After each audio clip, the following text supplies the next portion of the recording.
Palatandaan ng isang makasariling partner. Una, gusto niya siya palagi ang nangingibabaw sa inyong dalawa. Ang makasariling partner gustong siya palagi ang nasusunod sa relasyon. Kalimitan ipinaparamdam niya sa partner niya ang mga kakulangan nito at minamaliit pa niya na para bang wala na itong mabuting nagawa sa relasyon nila. At upang magkasundo, kailangan mong sundin ang lahat ng naisin niya. Pangalawa, palaging inuuna ang sarili.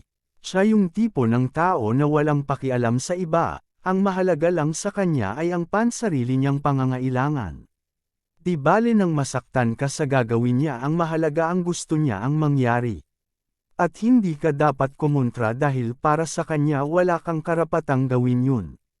At kung ipipilit mo ang gusto mo, hindi ka rin naman niya pakikinggan, magkakasamaan lang kayo ng loob. Pangatlo, wala siya sa tuwing kailangan mo siya. Minsan may mga time sa buhay natin na dumadaan tayo sa matinding pagsubok. At kailangan natin ng isang taong masasandalan at magpapalakas ng ating loob upang kahit paano maibsan ang bigat na ating dinadala. Subalit kung may makasarili kang partner, huwag mo na siyang asahan na gagawin niya yun sa'yo.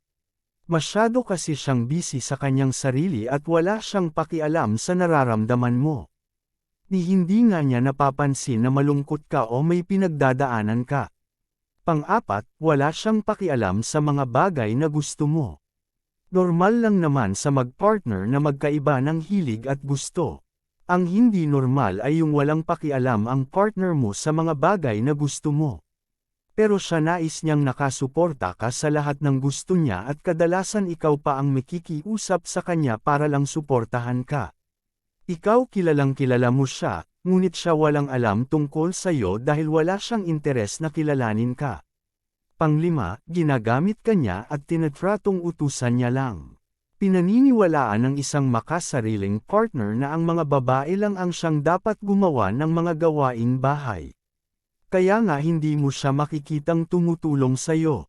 Kahit nga nakikita kanyang nahihirapan ka sa mga ginagawa mo sa inyo, wala kang maririnig na alok mula sa kanya upang tulungan ka.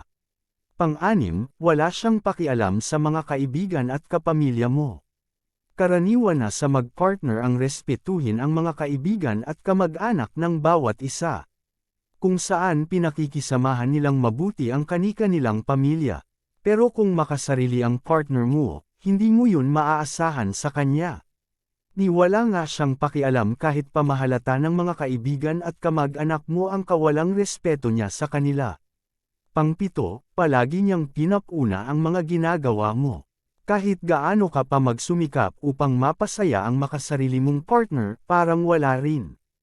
Balewala kasi sa kanya lahat ng mga effort na ginagawa mo, hindi pa rin siya makontento bagkus lagi niyang pinapuna ang mga ginagawa mo.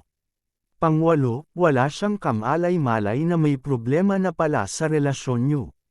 Sa tuwing kinakausap mo siya tungkol sa problema niyo, hindi siya kumikibo at hindi siya nakikinig sa mga sinasabi mo.